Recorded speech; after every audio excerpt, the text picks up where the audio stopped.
Homélie du Père Gilbert Adam sur l'Évangile selon saint Jean, chapitre 16, versets 29 à 33. Ses disciples lui disent : « Voici que tu parles ouvertement et non plus en images. Maintenant nous savons que tu sais toutes choses, et tu n'as pas besoin qu'on t'interroge. Voilà pourquoi nous croyons que tu es sorti de Dieu. » Nous sommes comme les disciples qui disent croire en Jésus, mais nous lui tournons le dos à la moindre occasion. Jésus nous connaît bien, et il nous accepte ainsi. Il nous aime tels que nous sommes. Il ne veut pas que nous soyons écrasés par le mal qui existe dans le monde ou en nos cœurs. Il a vaincu la mort. Il continue à le vaincre. Dans le monde se joue un grand combat entre tout ce qui donne la vie à l'homme et tout ce qui le défigure en le privant de l'image de la vie de Dieu. Jésus est solidaire de l'humanité dans ce combat. Il nous donne la vie. La parole de Jésus libère notre cœur chaque jour. Quand nous avons l'impression d'être dans les ténèbres, Jésus, à nouveau, nous offre son cœur. C'est à la lumière de sa résurrection que se révèle le secret de l'amour du Père qui ressuscite Jésus. Nous avons besoin de l'Esprit Saint pour écouter et comprendre les paroles de Jésus. C'est l'Esprit Saint qui nous rend la possibilité de lui être fidèles.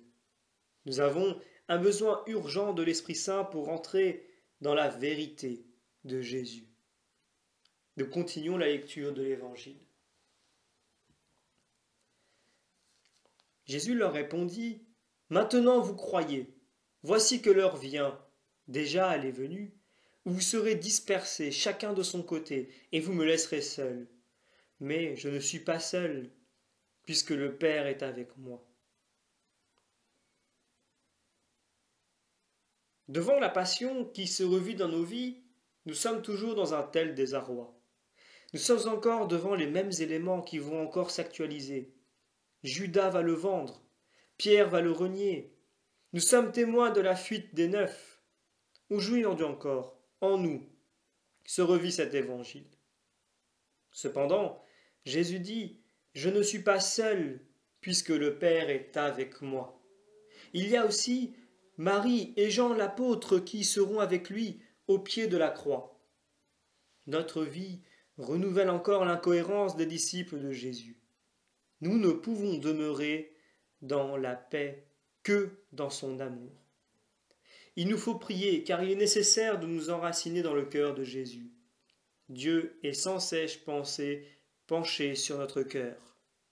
S'il est calme, il reflète le bonheur de Dieu.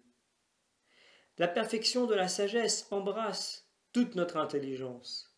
Il nous faut chercher, dans ce qui nous heurte, ce qui peut être un progrès, selon l'Évangile. Si nous gardons mémoire du bien, la réalité paraîtra moins laide et le ciel nous sera plus doux. Nous terminons la lecture de l'Évangile.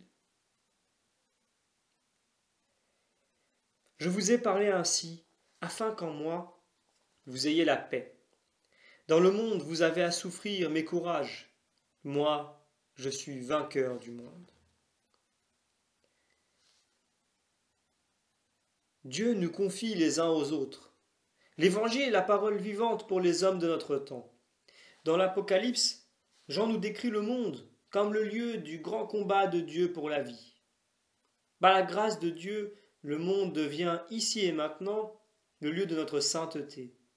Le Christ Jésus a gagné ce combat une fois pour toutes. Il a vaincu le monde. Jésus nous donne son amour dans un réalisme étonnant. Il nous révèle le mystère de Dieu. Il nous rappelle la victoire de son amour dans la fidélité à son Père. Marie a cru.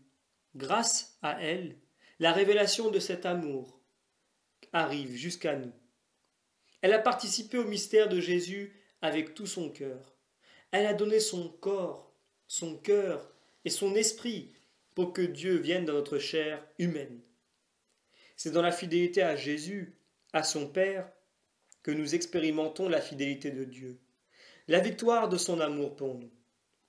Marie sera fidèle à Jésus grâce à l'humilité de sa présence dans la petitesse, à Noël, à la croix.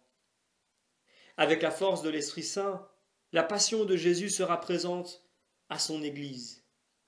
La fidélité de Marie aura une attraction sur l'apôtre Jean, qui sera aussi fidèlement à la croix.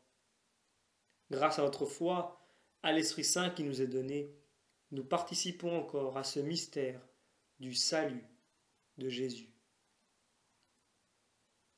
Demandons à l'Esprit Saint la grâce de demeurer avec Jésus.